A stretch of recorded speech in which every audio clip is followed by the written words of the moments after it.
A finales de los 70, una ola repentina de asesinatos ocurrió en Sacramento, California.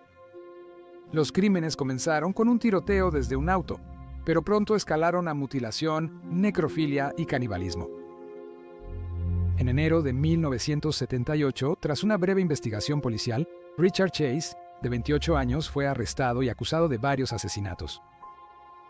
A diferencia de muchos de los criminales que cubrimos en este canal, no fue una sorpresa que Chase fuera el culpable. Profundamente perturbado, Chase había comenzado a mostrar todos los signos del triángulo de McDonald desde la infancia. Cuando se dio a conocer la noticia de su arresto, se le apodó el asesino Drácula y el vampiro de Sacramento, nombres que han permanecido como parte de su legado, incluso hoy. Pero, ¿qué transformó a Richard Chase, un joven aparentemente común, en un asesino cruel y despiadado? En este documental, buscamos arrojar luz sobre esta pregunta, así como muchas otras, mientras examinamos el escalofriante caso de Richard Chase, el vampiro de Sacramento.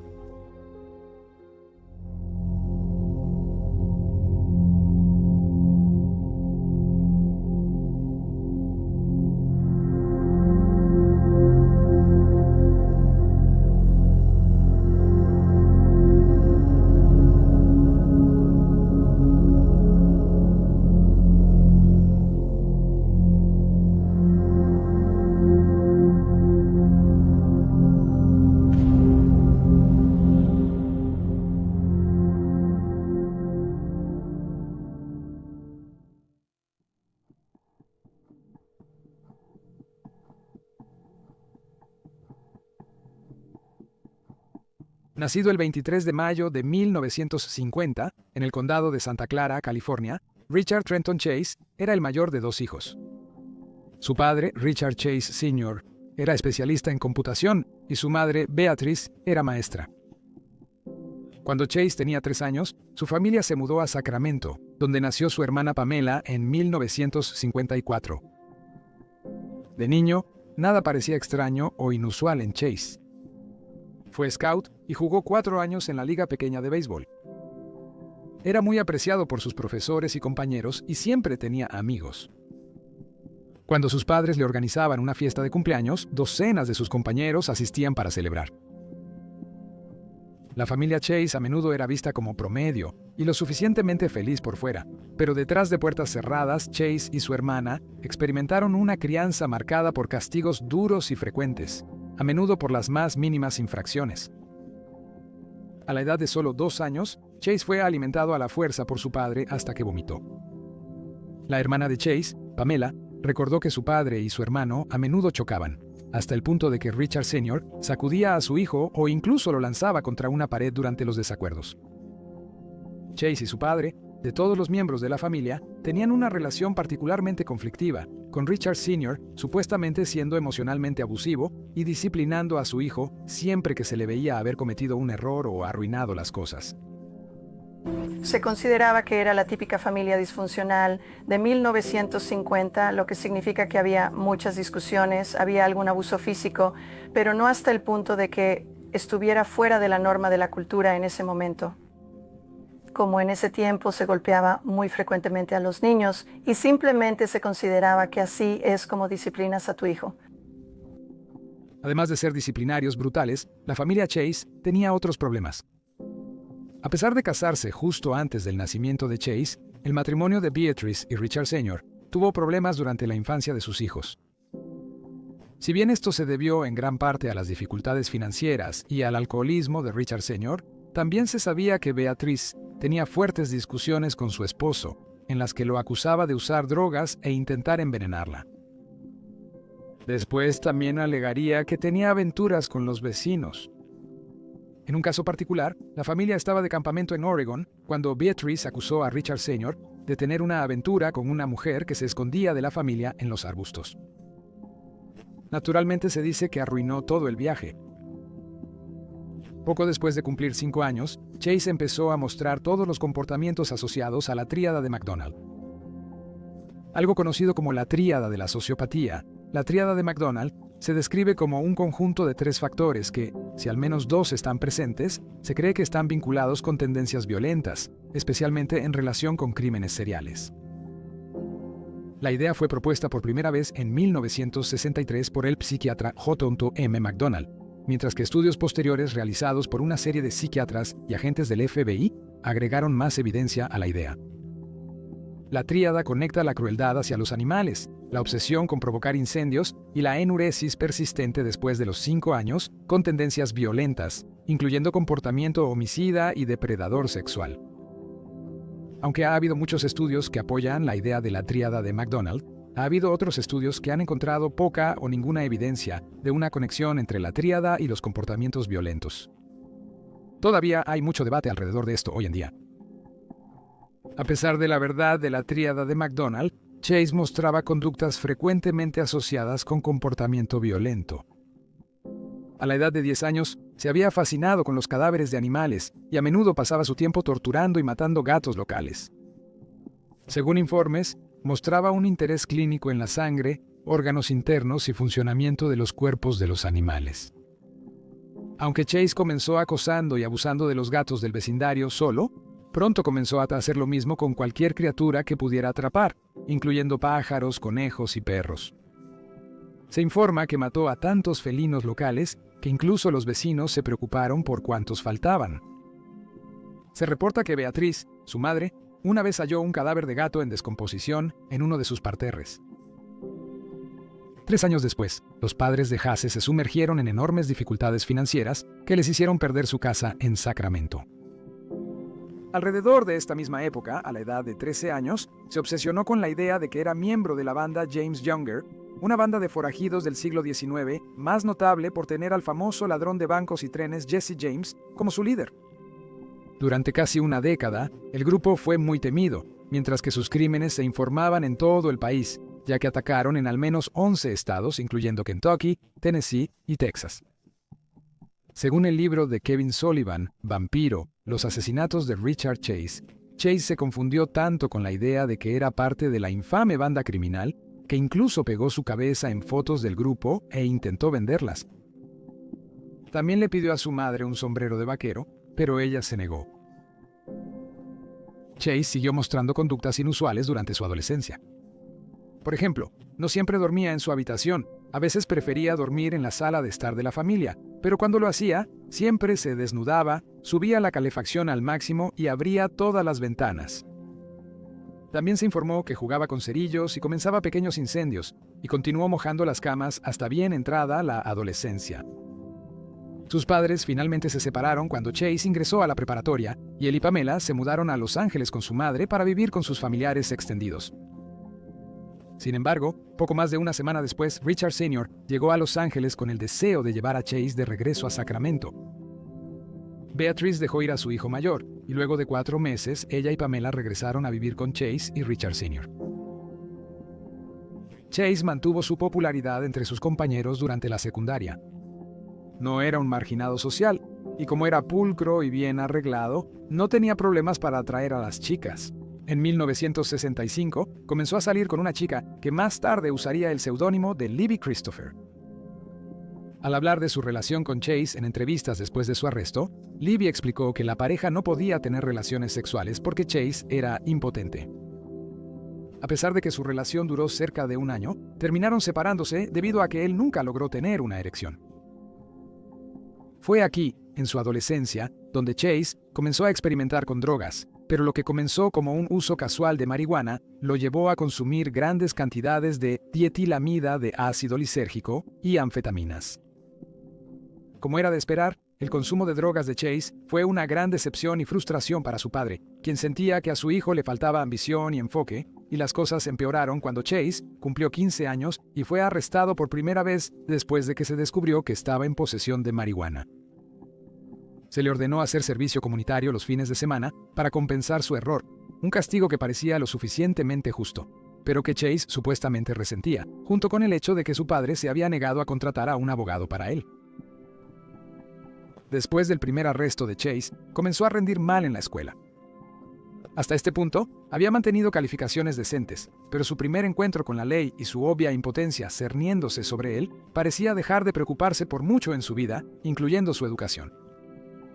Aunque se graduó de la escuela secundaria Mira Loma en 1968, sus intentos de educación superior no tuvieron éxito.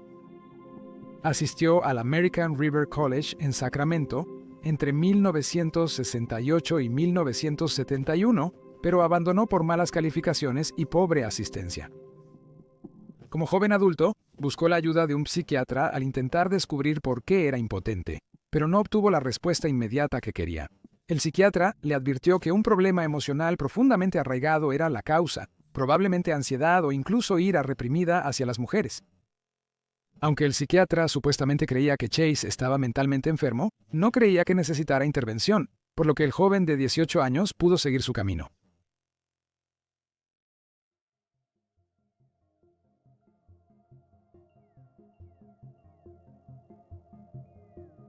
Al llegar a los 20 años, los días de popularidad, fiestas y chicas de Chase quedaron atrás.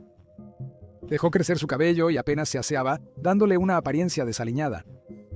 Chase ya no estaba bien arreglado, libre de drogas ni obteniendo buenas calificaciones. Claramente, el joven estaba en lo profundo de algo de lo que luchaba por salir. Redujo su vida social, siguió consumiendo drogas y obtuvo trabajos temporales. También desarrolló hipocondría, descrita como una condición en la que uno se preocupa excesivamente por tener una enfermedad grave. Los hipocondríacos suelen alarmarse por cualquier indicio de síntomas, por insignificantes que sean, y creen tener una enfermedad grave. Chase hablaba regularmente sobre su corazón, el cual decía que a veces dejaba de latir, y se quejaba de que alguien le había robado su arteria pulmonar. Además, se informó que sostenía naranjas en su frente, creyendo que la vitamina C sería absorbida en su cerebro. Una vez se afeitó la cabeza para poder ver lo que afirmaba eran sus huesos craneales separándose y moviéndose. En 1971, dos excompañeros de clase, Sid Evans de Marcy y Rachel Statham, lo invitaron a convertirse en su tercer compañero de cuarto. Aceptó, con la ayuda de sus padres para pagar el alquiler, pero pronto ambas mujeres comenzaron a arrepentirse de su decisión. El consumo de drogas de Chase estaba en pleno apogeo y constantemente estaba drogado y a menudo era irracional en este estado. A menudo caminaba desnudo frente a los visitantes y era conocido por bloquear su habitación, afirmando que era para evitar que alguien se le acercara sin que se diera cuenta. Además, para decirlo sin rodeos, Chase era un desastre. Se informó que apenas se bañaba y nunca lavaba su ropa, lo que hacía que su desagradable olor a menudo alejara a los amigos de sus compañeras de casa. A veces al hablar, sus palabras eran incoherentes y otras veces simplemente gemía y hacía ruidos ininteligibles. Su extraño comportamiento llevó a las dos mujeres a mudarse de la casa, y aunque a él no le importaba, pronto quedó claro que era incapaz de pagar el alquiler solo. En 1972, los padres de Chase se divorciaron. En esa época, acusó a su madre de querer envenenarlo y fue arrestado por conducir ebrio durante un viaje a Utah. Afirmó que había sido gaseado en la cárcel local y buscó demandar a la policía por dañarlo, pero Richard Sr. lo disuadió de tomar medidas. Durante el resto del año, Chase se movió entre la casa de su padre y la de su madre, ya que ambos padres encontraron agotador y difícil lidiar con su comportamiento extravagante. Richard Sr. creía que su hijo era un vago sin ambiciones y terminó echando a Chase de su casa. Más tarde, ese año, su madre intentó llamar a la policía durante una discusión con su hijo, cuando él agarró el teléfono y la golpeó en la cabeza con él. Beatriz logró aún así llamar a la policía, durante lo cual Chase huyó de la escena y saltó por encima de una valla vecina. Aunque los oficiales le preguntaron si quería presentar cargos contra él, Beatriz se negó, y aunque se había negado a ir en contra de su propio hijo, estaba claro que había llegado a su límite. Después, Beatriz mandó a Chase a Los Ángeles con su abuela, quien enseguida notó su conducta inusual. Mientras vivía con su abuela, comenzó a trabajar como conductor de autobús, empleo que obtuvo gracias a su tío. Sin embargo, pronto fue despedido por no limpiar el vehículo ni cambiarle el aceite. Cambiar el aceite era una tarea simple que se le pidió hacer una y otra vez, pero Chase parecía totalmente incapaz de seguir instrucciones básicas. Tras ser despedido, no encontró otro empleo. En su lugar, se quedaba en cama durante el día y deambulaba por la casa de noche. Según informes, se convenció de que alguien entraría por la ventana. Fue sorprendido repetidamente hablando solo y se quejaba todos los días de dolor en el corazón y en las piernas. Una vez, su abuela encontró a Chase parado sobre su cabeza en la esquina de su habitación. a lo que él explicó que estaba intentando hacer que su sangre volviera a su cabeza. A pesar de conseguir un nuevo empleo, fue despedido al poco tiempo. La apariencia descuidada, el frecuente uso de drogas y la dificultad para seguir instrucciones simples de Chase contribuyeron a su incapacidad para conservar un empleo. Según su abuela, por esa época su estado mental empezó a empeorar considerablemente.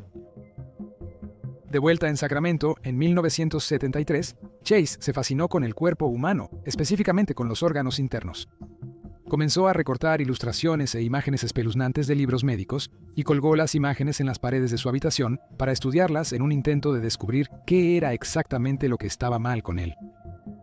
En las siguientes semanas, su hipocondría y paranoia se mostraron a plena vista cuando suplicó a su madre que le ayudara con sus supuestas condiciones médicas y cuando contactó a los servicios de emergencia y solicitó una ambulancia solo para que los socorristas llegaran a la casa y descubrieran que no había nada malo con él.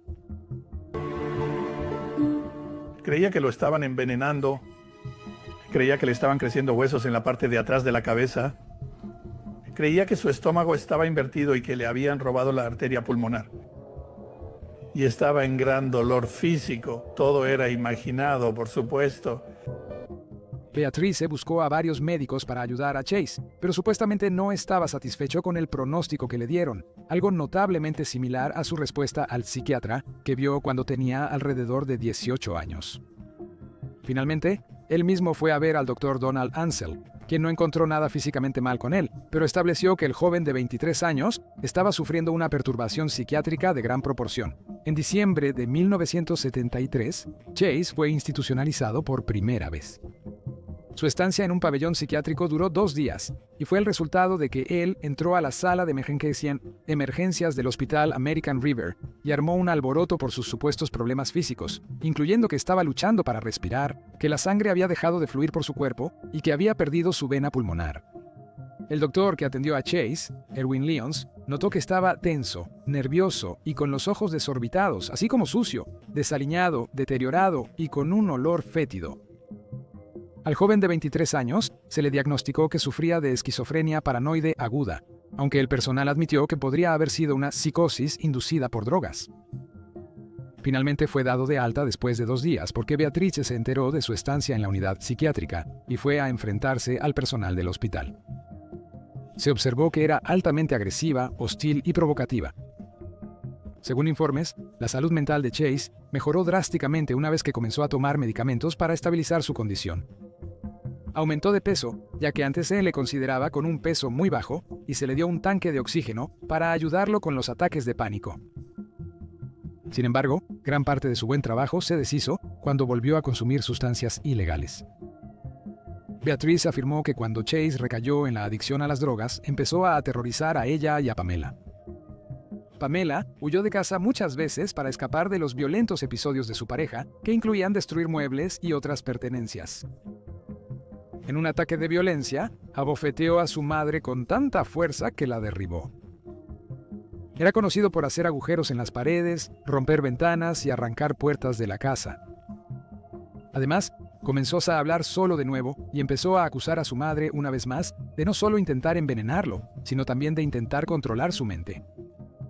El peor síntoma que volvió fue el abuso de Chase a los animales. Cortó las patas del perro de la familia con un cuchillo de bolsillo y una vez lo sostuvo por el hocico tan fuerte que el canino luchó para comer correctamente durante semanas después. De manera similar, también mató a uno de los gatos de la familia después de ver un programa sobre un gato que había recibido tratamientos médicos costosos, algo que supuestamente lo enfureció, ya que creía que él era el que necesitaba tales tratamientos de alta calidad. Finalmente, tanto Beatrice como Richard Sr. se sintieron tan abrumados al intentar cuidarlo que, en lugar de volver a institucionalizarlo, comenzaron a alquilar un apartamento para que Chase viviera solo, completamente sin supervisión. Viviendo solo, Chase empezó a atrapar conejos y comerlos crudos. Aunque su padre notó que Chase tenía conejos en casa, no le creyó cuando lo vio comiéndolos, ya que Chase había dicho muchas cosas a lo largo de los años, la mayoría falsas. En 1976 fue internado nuevamente en un psiquiátrico, esta vez por inyectarse sangre de conejo en su propio sistema, sufriendo una intoxicación sanguínea. Fue encontrado por su padre justo a tiempo, quien lo llevó al hospital. Según informes, Chase explicó que había comido un conejo que tenía ácido de batería en su estómago. La inyección de sangre de conejo y otros factores hicieron que el personal del hospital creyera que Chase estaba mentalmente enfermo. Sin embargo, se negó a participar en el tratamiento, incluyendo las actividades grupales, y fue trasladado de la instalación del Hospital American River al Hospital Psiquiátrico Beverly Manor, donde se ganó el apodo de Drácula debido a su obsesión con la sangre. Se descubrió repetidamente que atrapaba pájaros que volaban por las ventanas, les rompía el cuello y bebía su sangre. Asimismo, extrajo sangre de perros de terapia con jeringas hurtadas. Chase fue liberado ese mismo año bajo la custodia de su madre. No obstante, el personal del hospital discrepó que esta fuera la mejor acción a tomar. Según informes, un solo médico había tomado la decisión. Tras los asesinatos, un empleado afirmó que el individuo requería atención extensa. No estaba recibiendo tanto cuidado como debería haber obtenido. La virtud de Chase ahora es hacer cosas con animales pequeños. Animales y pájaros que, sabes, matar y beber su sangre necesitaba cuidados extensos de él. No estaba recibiendo tanto cuidado como debería haber obtenido. Los peores temores del personal del hospital comenzarían a hacerse realidad cuando Beatriz, sin consejo médico, empezó a destetar a su hijo de su medicación, alegando que lo hacía zombie. Luego, lo instaló en otro apartamento y, como había hecho con la crueldad animal, Chase escaló sus hábitos alimenticios, de comer conejos a perros. Compraba cachorros solo para matarlos en su apartamento y luego cortaba sus estómagos bebiendo su sangre y comiendo sus interiores. Los vecinos informaron que lo veían vagando sin rumbo por el edificio de apartamentos, nunca reconociendo a nadie y que a veces se le veía con animales a pesar de que no se permitían mascotas. Finalmente prohibió a cualquiera, incluyendo a su familia, entrar en su apartamento. Hablaba con su madre abriendo la puerta solo un poco. En 1977, Chase fue arrestado cerca del lago Pirámide, Nevada. Estaba desnudo, con sangre untada en su cuerpo. Está totalmente desnudo. Sangre untada sobre su cuerpo. Así que estaban seguros de que mataría a alguien, así que lo arrestaron. Se halló un hígado dentro de un cubo en su vehículo. Los oficiales creyeron que había asesinado a alguien, pero se descubrió que la sangre y el hígado eran de una vaca. Afirmó que la sangre se estaba filtrando de su cuerpo, y cuando le preguntaron dónde estaba el perro, ya que se le había visto con uno ese mismo día, dijo que no sabía qué había sido de él. En este momento no se presentaron cargos contra Chase.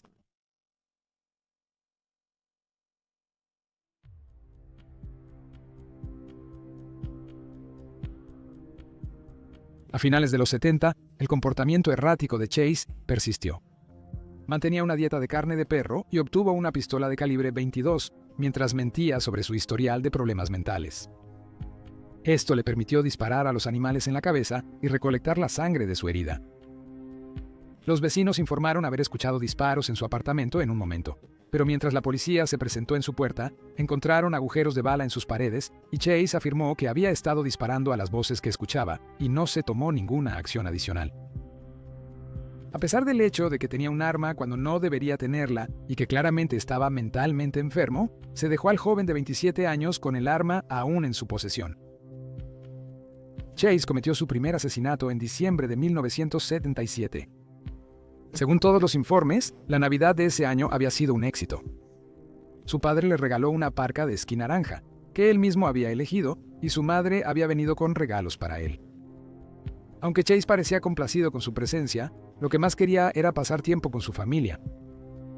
Pero Beatrice se mostraba reacia a llevarlo a su casa, dado que antes había lastimado y matado a las mascotas de la familia. Además, su hermana Promella le tenía miedo y no quería verlo. A pesar de las repetidas llamadas y súplicas de Chase para visitar a su madre, Beatrice se mantuvo firme en su decisión. Luego afirmó que el rechazo familiar lo llevó a cometer su primer asesinato. Chase eligió un objetivo rápidamente. En cambio, el 29 de diciembre condujo sin rumbo hasta que llegó a la avenida Robertson en el lado este de Sacramento. Mientras estaba allí, vio a una familia desempacando comestibles de su coche. La esposa entró a la casa. El esposo, Ambrose Griffin, de 51 años, se quedó afuera.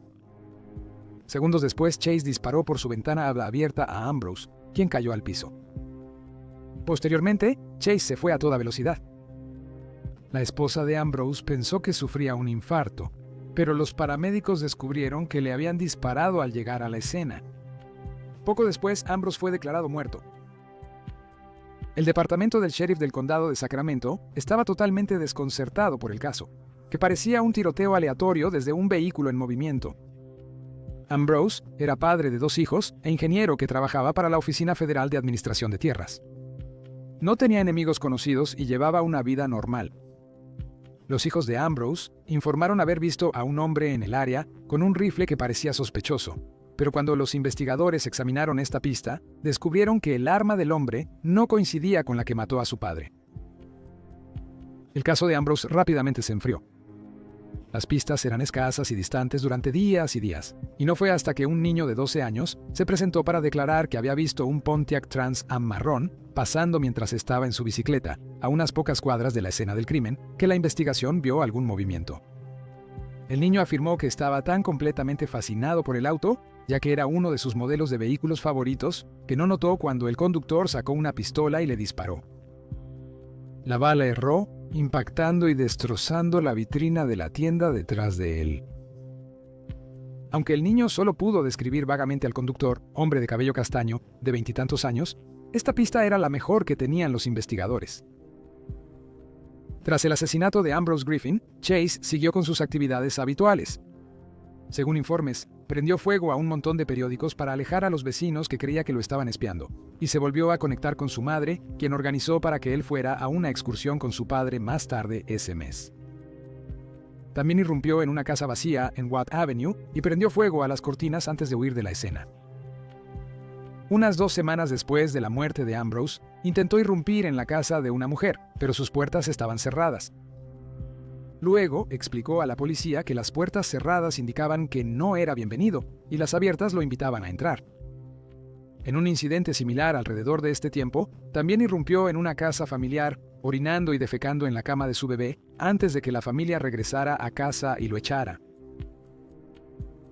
El 23 de enero de 1978, Chase visitó una casa en Tioga Way y probó la puerta para descubrir que estaba sin cerrar. La única ocupante de la casa era Teresa Wallin, de 22 años, quien estaba justo en medio de sacar la basura de la cocina cuando se encontró con Chase en la entrada de su casa. Teresa soltó la bolsa y alzó las manos, pero fue inútil. Chase apretó el gatillo. La primera bala le impactó en la mano y la segunda en la mejilla, rompiéndole la mandíbula. La tercera le golpeó la cabeza.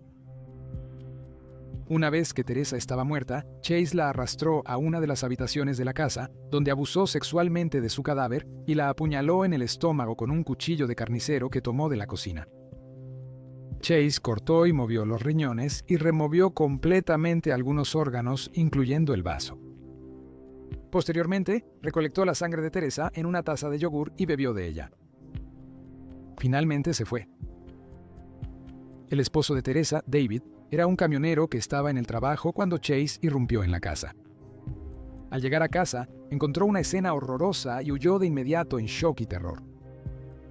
Teresa había estado embarazada de 3 meses en el momento de su muerte y los investigadores encontraron restos del feto no nacido. Los detectives afirmaron que la escena del crimen era una de las peores que habían visto. Chase confesó que tras el asesinato fue a casa a ver televisión. A pesar de no limpiar la escena, usó guantes durante el crimen, dejando sorprendentemente poca evidencia, dificultando la investigación. Chase atacó nuevamente el 27 de enero, ingresando a la casa de la familia Meadows. Primero se topó con Dan Meredith, un amigo de la familia, y le disparó 2 veces en la cabeza. Luego disparó a Evelyn Meadows, de 39 años, a su hijo Jason, de 6, y a su sobrino David Ferreira, de 22 meses. Cuando los 4 estaban muertos, mutiló el cuerpo de Evelyn con un cuchillo de la cocina, abusando sexualmente del cadáver antes de practicar el canibalismo. Cortó muchos de los órganos de Evelyn, intentó sacarle uno de los ojos y la sodomizó tan horriblemente con un cuchillo que perforó su útero. David Ferreira también fue sodomizado, y la parte posterior de su cráneo fue cortada. Chase fue interrumpido durante la masacre por un niño de 6 años que tenía una cita para jugar con Jason Meadows. Según informes, la presencia de alguien en la puerta lo asustó, por lo que recogió el cuerpo de David y huyó de regreso a su apartamento en el coche de Dan Meredith. De vuelta en casa, decapitó a David antes de consumir partes del cerebro del bebé, alegando más tarde que había hecho esto porque tenía hambre. Chase luego le dijo a los investigadores que había tenido un apagón mientras huía y que solo estaba semiconsciente durante los asesinatos.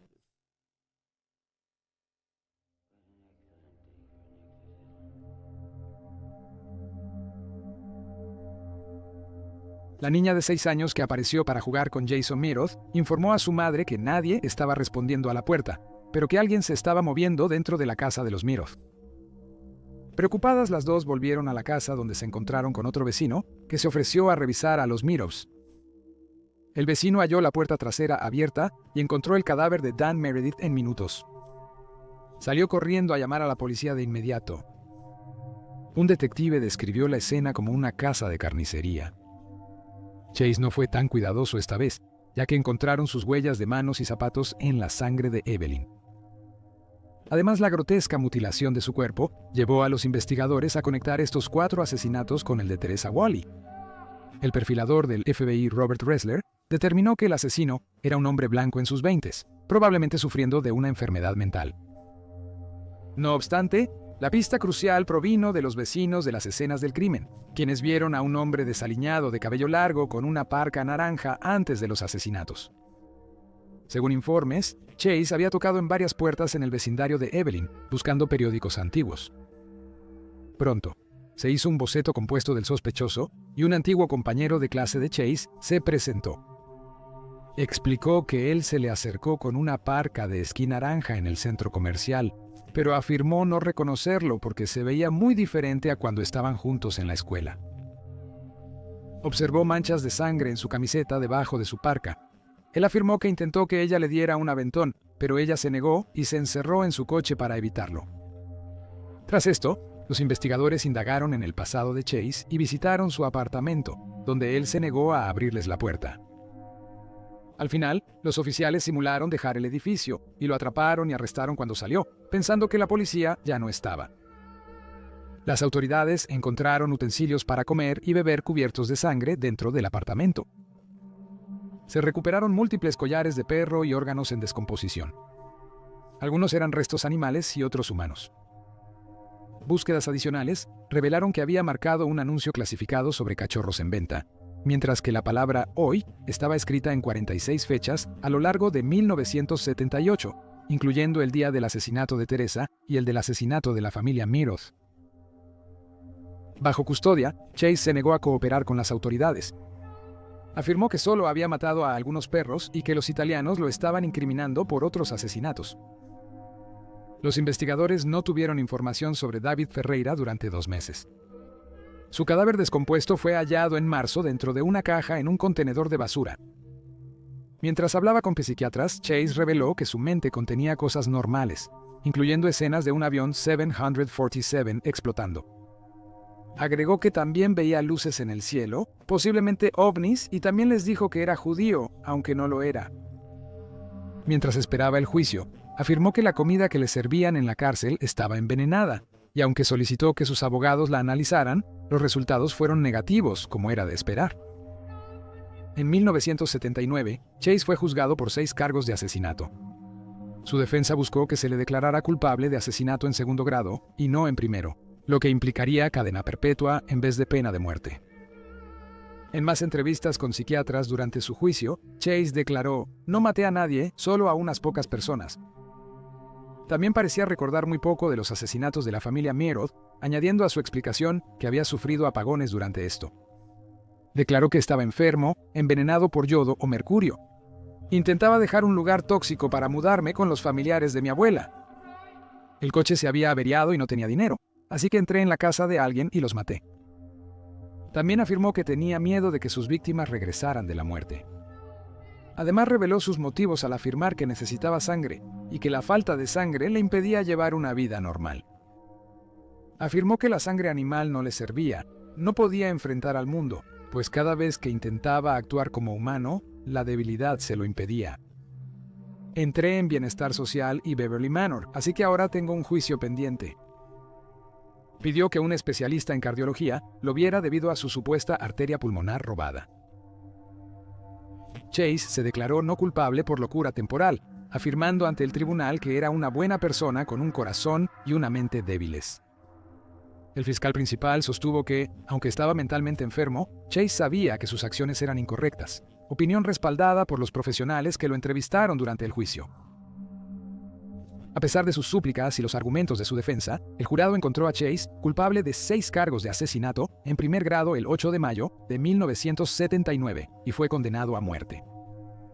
Su abogado defensor, Faris Salameh, declaró después del juicio que, aunque podía ver por qué Chase, usando guantes, había permitido que los fiscales, médicos y un jurado lo encontraran culpable de asesinato premeditado, añadió, llevó guantes de goma consigo, pero nunca, por otro lado, se limpió.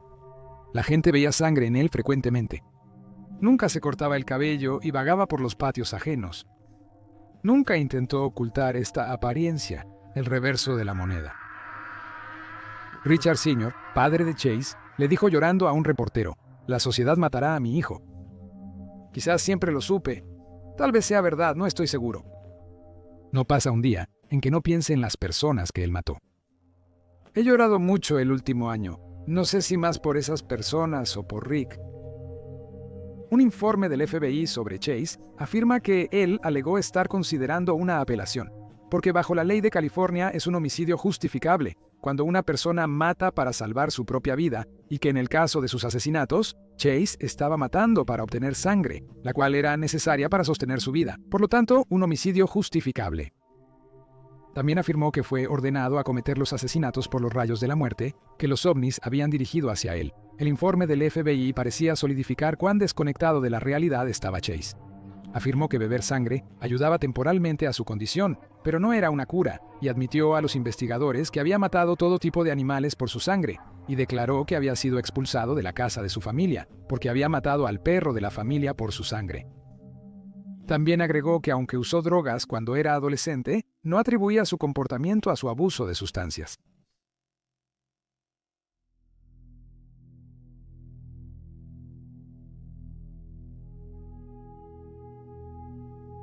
Después de su condena, Chase fue enviado a la prisión de San Quentin, donde era temido por otros reclusos que habían oído hablar de sus crímenes antes de su llegada. Al parecer, muchos de los otros reclusos intentaron persuadirlo para que se quitara la vida. Durante un breve tiempo, fue trasladado a un centro de salud mental en Vacaville, pero posteriormente fue trasladado de nuevo a San Quentin en abril de 1980. Unos 4 meses después, Chase solicitó ser trasladado de nuevo a una prisión en la costa este, más cerca del gobierno y más lejos de los ovnis que afirmaba que lo acosaban. Pero su solicitud no fue concedida. En papeles que él mismo había escrito, afirmaba que no era culpable de los asesinatos, que eran el resultado de ovnis, la CIA, la mafia y desastres aéreos. Reafirmó su creencia de que su madre lo había estado envenenando desde que nació. Richard Chase fue hallado muerto a las 11:05 am del 26 de diciembre de 1980, presuntamente por suicidio. Estaba acostado boca abajo en su celda de prisión, y una autopsia reveló que había muerto por una sobredosis de Sinaquan, un medicamento recetado para tratar su depresión y alucinaciones. Parecía que Chase había estado acaparando secretamente las pastillas en su celda, porque tomó 36 veces la dosis prescrita. Chase es un claro ejemplo de un asesino que estaba desesperadamente desconectado del mundo real. Parece totalmente posible que si alguien hubiera intervenido mucho antes, entonces podría haber recibido la ayuda que necesitaba para llevar una vida algo normal. Sin embargo, el constante desprecio de sus padres, que a menudo ignoraban su comportamiento, impidió que obtuviera lo que necesitaba. Al mismo tiempo, es uno de los asesinos más perturbadores que hemos cubierto en este canal, debido a que sus escenas del crimen a menudo eran espantosas, viciosas e insensibles. Aparentemente carecía de empatía por sus víctimas, preocupándose más por sus propios deseos y necesidades que por el impacto de sus acciones en los demás. Su abogado defensor Faris Salameh reflexionó sobre el caso más de 30 años después, en 2010. Etiquetó a Chase como la persona más trastornada que había encontrado jamás, y agregó que su caso era puramente una cuestión de enfermedad mental. El caso de Chase todavía se estudia hoy como un ejemplo principal de asesinatos desorganizados. Gracias por ver.